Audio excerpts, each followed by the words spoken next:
This week, it's all about one game. Indiana and Ohio State battling for the Big Ten title. And there's a lot more at stake than just a championship trophy.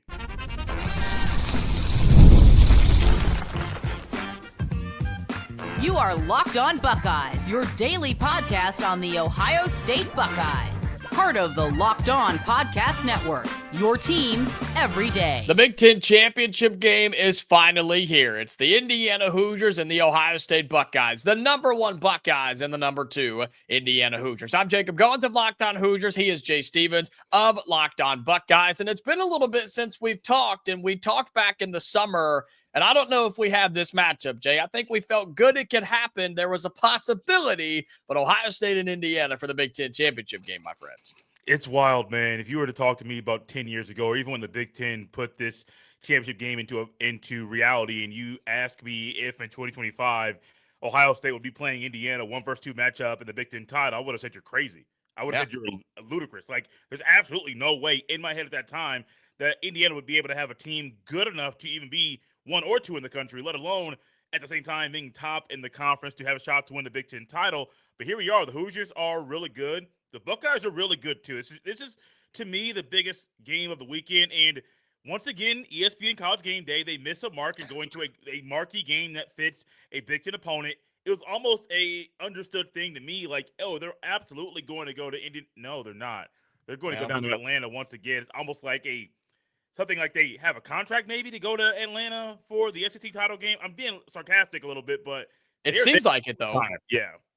Yeah, it does. And so, I don't know how you skip on the number one team in the country versus the number two team in the country, but I think you and I both would agree that Ohio State is number one for a reason, and Indiana is number two for a reason. These are the two best teams in college football. Now, there are some really good ones behind us, right? Texas Tech and Oregon and Georgia and Alabama and things like that. But, man, it's no doubt. I mean, these two teams have dominated. They're undefeated in the regular season. They really haven't played a whole lot of close games, and when they did, they took care of those games. Ohio State even more so than Indiana. And so it's fascinating to see what this game is going to become. And we're going to talk about Ryan Day versus Curt Cignetti here in a moment, talk about the Heisman Trophy basically being up for grabs in this game between Mendoza and Julian Sayin, and then we'll make our predictions at the end. But Ohio State got some news this week, my friend, about Brian Hartline, the OC and wide receivers coach, heading down to South Florida, but sounds like he's going to finish out the season, right?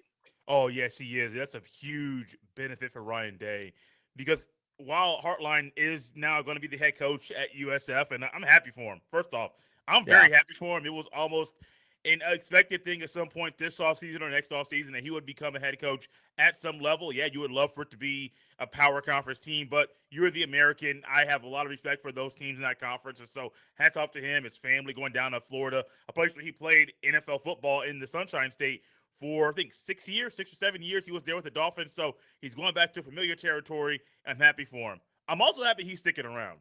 Yeah. Going into this game, if Ryan Day had to take over play calling at full time while also being the head coach of the team, that could be a formula that could be disastrous for Ohio State to where Cignetti could take advantage of it. It is not saying Ryan Day can't be a great play caller. We know he is.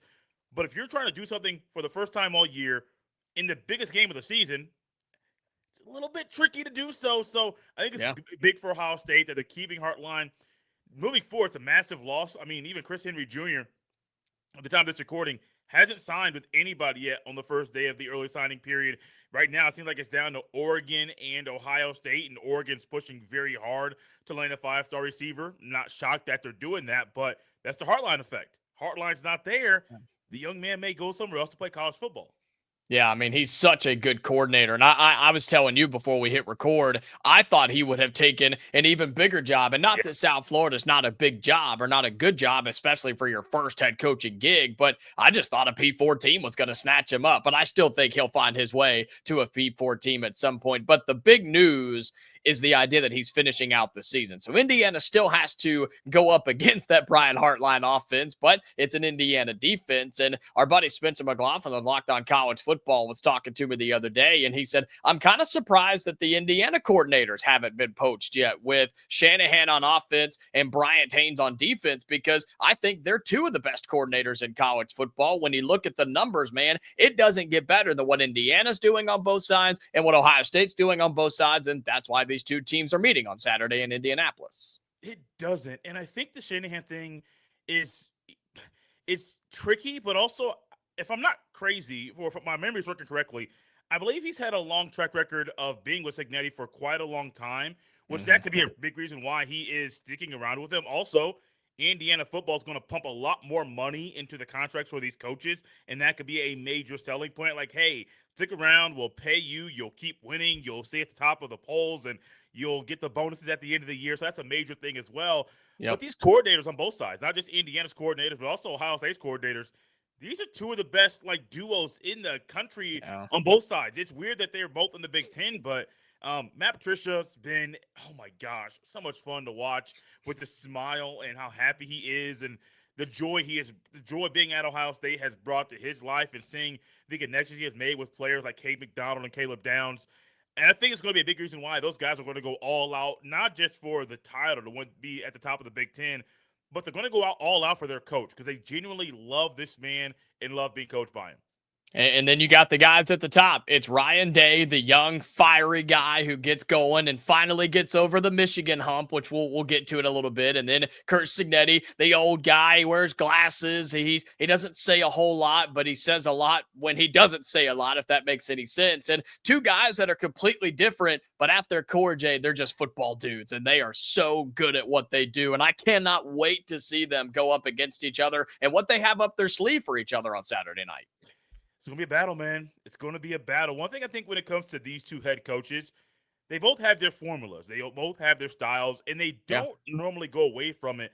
But this year's been weird for Ryan Day. Not weird in a bad way, but Ryan Day has not been the attack or highly explosive passing offense that you're used to. No, it's been very slow and methodical, and the approach has led to the Buckeyes having the most efficient offense in the country.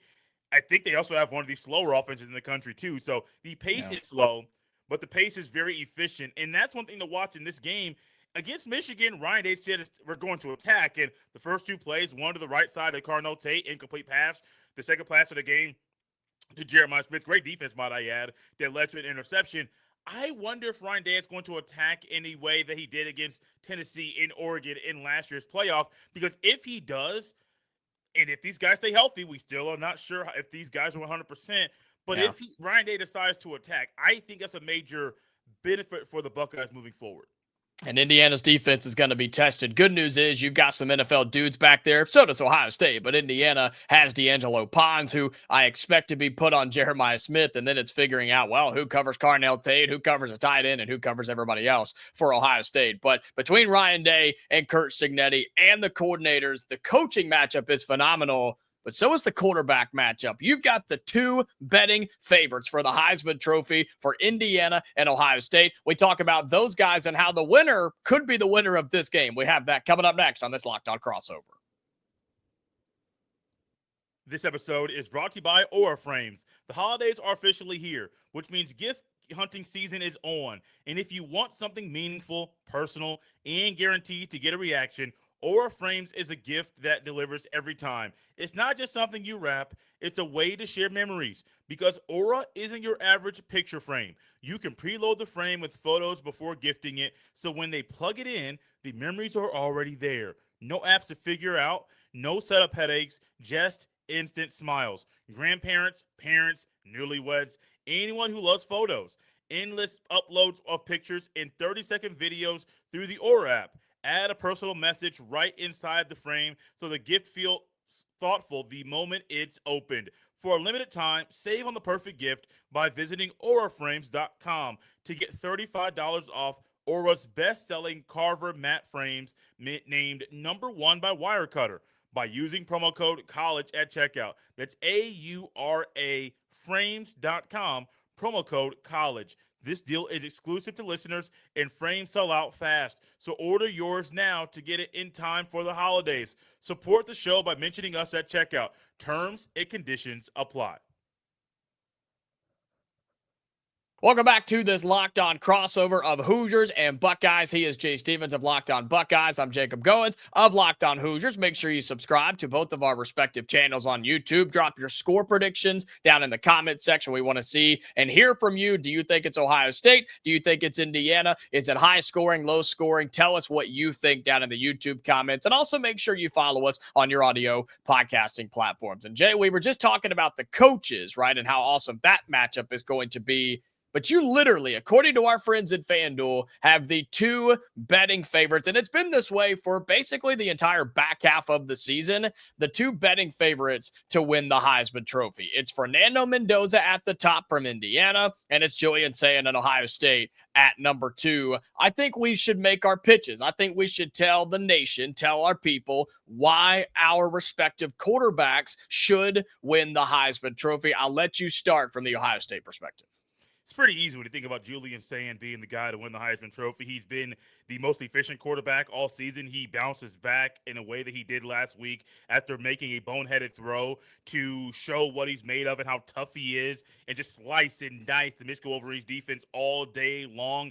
But that wasn't the only time he's done that. You can look week after week after week against any opponent. He controls the game. He leads the offense. And, yeah, it helps when you have elite guys on the outside, but he has to put the ball where it needs to go on time and on target and have elite ball placement. And he has that in every game. He has at least 5 or 6 games this year where he's throwing the ball with over 80% passing, which is absurd. Things you don't even think about. He set the regular season record for the highest completion percentage in a regular season, which is also absurd. But that goes to another reason why he should win the award, because his processing is at a level that most quarterbacks can't even touch, even guys in the NFL. Julian Sayin, to me, is going to be great on Saturday in the Big Ten Championship game and just cement his spot to win the Heisman Trophy in 2025.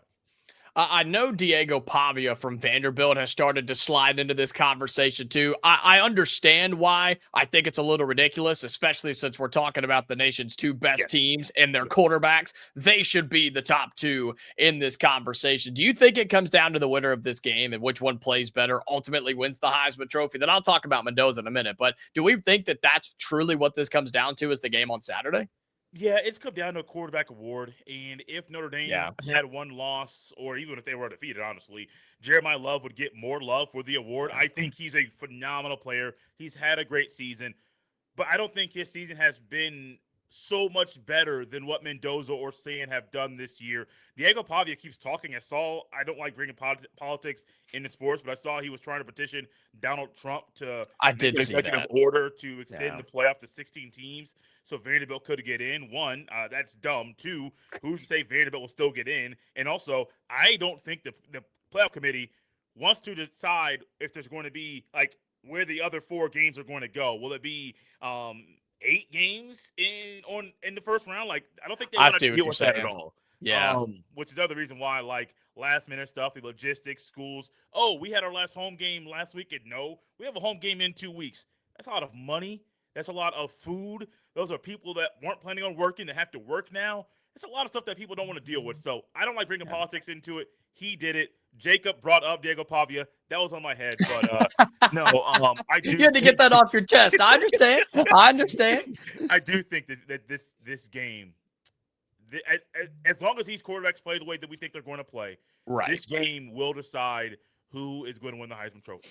And I hope that it's Fernando Mendoza from Indiana. And I absolutely think it can be. You're talking about a guy who has thrown for over 2,700 yards this season, has just 5 interceptions. And on those 5 picks, he's bounced back from all of them. That's been the biggest thing for me. Some of them have not been pretty, Jay. And you could say that if the defenses made plays that they were supposed to, he could probably have double that, just being quite honest with you, with some of the passes that he has put in harm's way. But every time he throws the pick, he comes right back, touchdown drive, including a game-winning drive against Iowa, a Heisman moment in several games, including Oregon, Penn State, Iowa as well. I mean, he's had so many of those plays that you look back on all these Heisman Trophy winners. You're like, yep, that's the one that got it done. And Mendoza has 3 or 4 of those. And I think it's his decision making, his timing, and he just makes some of these cross field throws in the hands of the receivers that shouldn't be made in college. That's what Mendoza and Sayin are doing right now.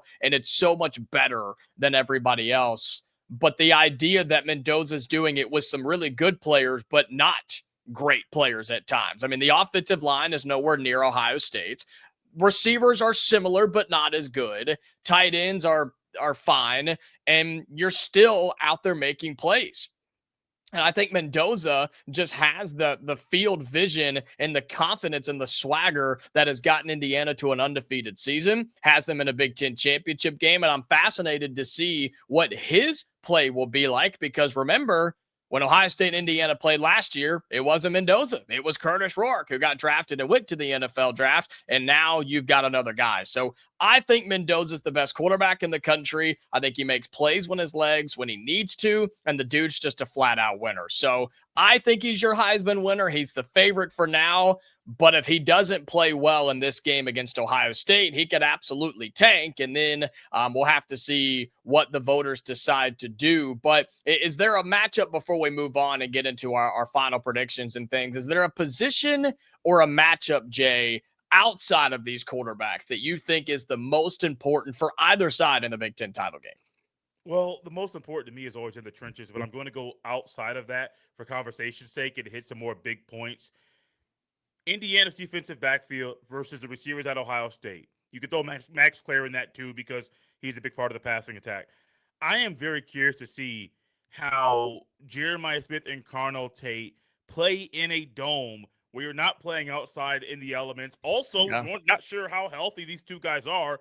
And I talked about it earlier, Jacob, about how opportunistic the Hoosiers passing defense is. I think their plus minus in the turnover margin at one point was like plus 16, like something stupid. But that's how they have been all season long. But also, there really hasn't been an answer for Carnell Tate or Jeremiah Smith. The only answer is hopefully they don't play because they're too hurt to play. But even if they're banged up, they're going to play in this game. I am very curious to see how the defense plays against these guys. Because last week we saw Michigan got 2 passes. First 2 passes, they defended them very, very well. A pass breakup and an interception. The next thing you know, Michigan didn't have an answer. And I'm curious to see if that's going to happen this weekend, where maybe Indiana gets a couple of passes early. Maybe they get a pick early in the game. And then maybe they're not basically following how the receivers follow, how they bounce back, but also how Sayin bounces back. So my obvious answer with this in matchups is a battle in the trenches. But for conversation's sake, Jeremiah Smith and Carnell Tate are big reasons why the engine is moving the way that it does in Columbus, Ohio. So I'm very curious to see how that chess match goes during the game. Well, I'll say this about that Indiana defense, because you're right, it is opportunistic. And when they force turnovers, the offense has been so good this year, Jay, about converting and making that a reality, right? Getting into the end zone, putting points on the board, and rewarding your defense for forcing those turnovers. I am going to go to the trenches, but I'm going to go to each team's defensive line and how each team can run the football. That's what I was impressed by with Ohio State against Michigan, was they gave it to the guy named Bo Jackson to run the football. What a crazy idea that is, right? I'm sure that joke has been used way too many times on your show, but it wasn't even a bunch of chunk yardage plays. He had 2 or 3 maybe, but had carry after carry after carry. And that Michigan defensive front just got worn down, which doesn't happen often in Ann Arbor. Michigan was not able to hang. Indiana has to find a way to do so. I love the interior defensive line for IU. The linebacker unit is probably the best unit on the defense, and that's going to be the one who has to hit somebody at the second level, chip that receiver coming by, and just stay disciplined on whatever running game that Ohio State puts on the field. And then in reverse for Indiana, running the football is everything. If you can use your two-headed snake of Roman Hemby, Kalen Black, I think you have a good chance, but that Ohio State defensive front is absolutely nasty.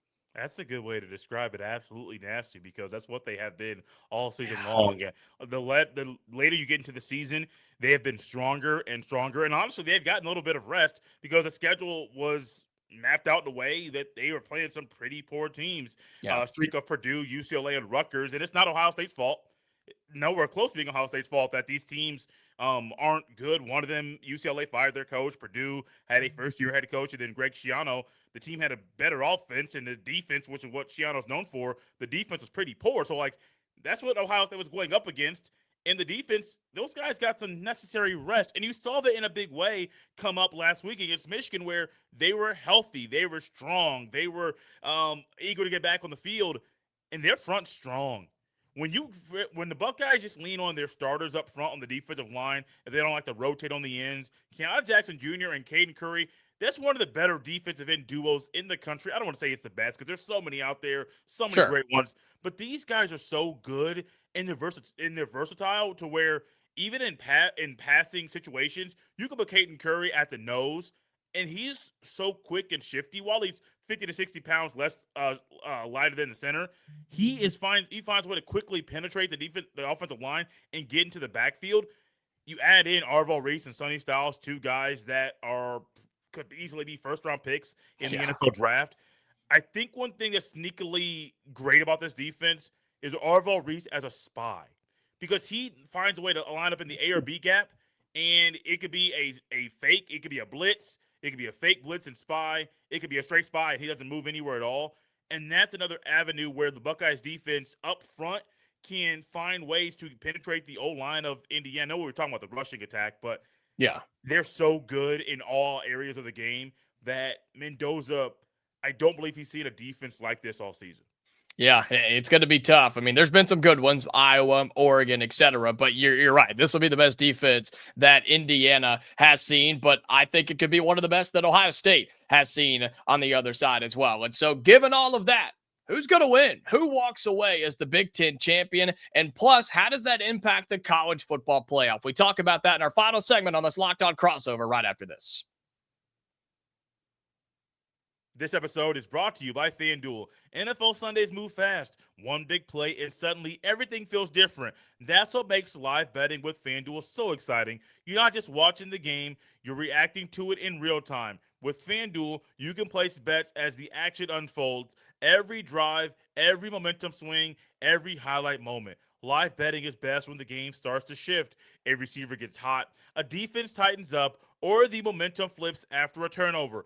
FanDuel lets you jump into the moment. Live spreads and money lines adjust instantly. Player props update as guys heat up. You can bet next touchdown scores, drive results, totals, and more. So if you want to be right in the middle of the action this season, visit FanDuel.com and place your NFL live bets all season long. FanDuel, the game moves fast, and so can you. Final segment on our Locked On crossover of Buckeyes and Hoosiers as we get you ready for the Big Ten championship game. The number 1 Ohio State Buckeyes, the number 2 Indiana Hoosiers. Biggest game of the weekend, and we are getting you ready for it. And so, Jay, before we get to our final predictions, and then we'll talk about the playoffs and what that looks like as of now. Final rankings, of course, come out on Sunday. What's the one thing Ohio State cannot do if they want to win this football game? What's the mistake or the bad thing or maybe a bad tendency you've seen over the last couple of weeks? Because I have one for Indiana. What is it for Ohio State that they cannot do if they want to get this win? It's not something I've seen this year, but it's something in the past that could creep up in a big game where Ohio State goes away from a formula that has worked, that has gotten them to this point. When you think about Ohio State's team this year, it's a very strong defense. That's very versatile, that has answers for anything an offense throws at them.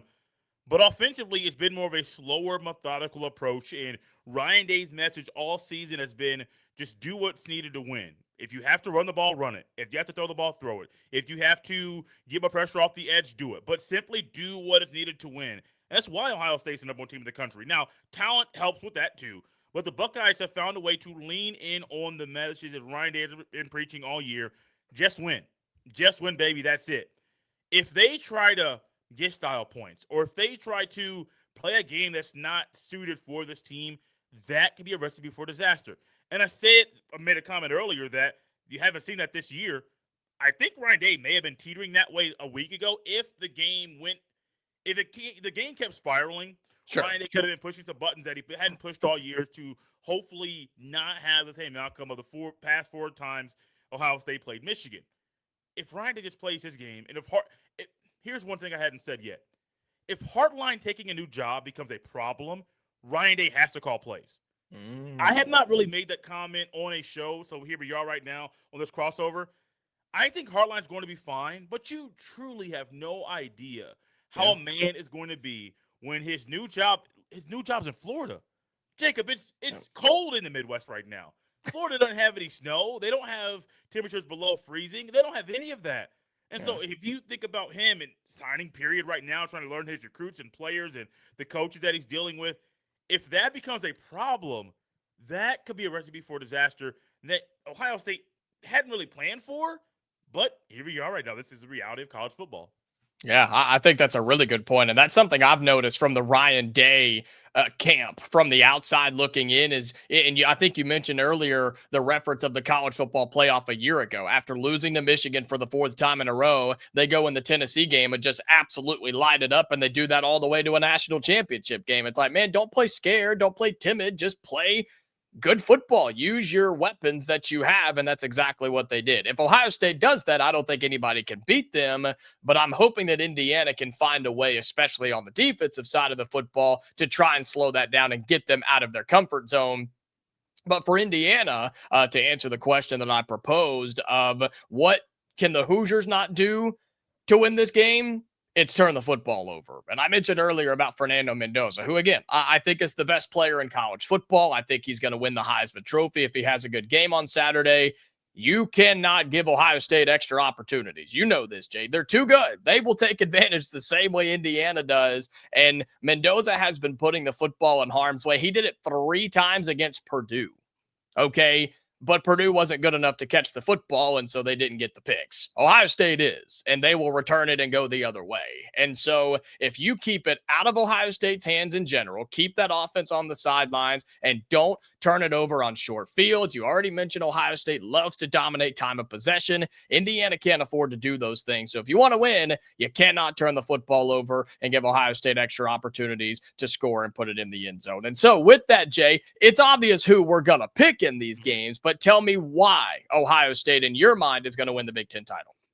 There are 2 constants with Ohio State's team all season: Julian Sayin and the defense. Yeah, you got great players on the outside. Jeremiah Smith, Carnell Tate, they've been banged up a little bit. They've missed some time. Bo Jackson early in the year didn't play against Texas, and he slowly got up to speed to be one of the better backs in the Big Ten as a true freshman. So some guys have been banged up, haven't played. One guy was a little bit slow in progression and developing as a running back. Julian Sayin, this defense, 2 different sides of the ball, but the recipe has been the same. They have been lights out all season. Nobody's really been able to figure out how to light up Ohio State's defense or score more than 16 points against Ohio State's defense. No one's been able to do that. Julian Sayin, a lot of the same things I said earlier, so I'm not going to become a broken record, but Julian Sayin has been great all year. And this young man's ability to be an elite passer and put the ball in the right spots over and over and over where only his guy can get it and not where the DB can bat it down, that is a big asset for Ohio State this weekend. Jacob, I'll say my score prediction, and Hoosier fans might be shocked. I think Ohio State wins 31-17. And this is not a knock against Indiana as far as, well, they only scored 17 points. That's the most points anybody would have scored against Ohio State's defense this year, where earlier was 16 points, and that was Illinois scoring that in the October portion of the schedule. I think Indiana scores 17 points.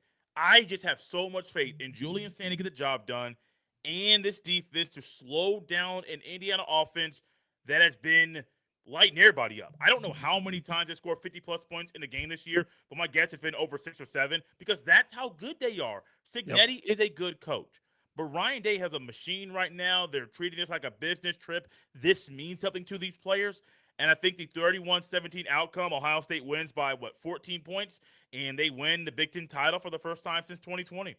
Our friends at FanDuel have this odds, and this line has been jumping all over the place this week. It's bouncing back and forth between 4 and 6 points. So depending on what it is, or when you're watching and listening to this, or by the time the game kicks off, I think it'll be under a touchdown. Look, I think Indiana pulls it off. I really do. I think Indiana has gotten healthy. You talk about Ohio State getting healthy. Indiana has had to do the same thing, especially in the linebacker unit, in the receiver room. Elijah Surratt was able to get back on the field last week. He's Indiana's best weapon. People don't talk enough about Surratt and Omar Cooper as the 1-2 duo on this receiving core because of guys like Jeremiah Smith and Cardell Taylor at Ohio State. It's just how it goes. But Indiana's offensive weapons are some of the best in the country. And I think they're going to find a way to make a couple of big plays, have Ohio State on its heels defensively, which doesn't happen very often. And Indiana's going to have to score not every possession, but most of them. And I think it's a little higher scoring than people are giving it credit for. I like Indiana 31-28.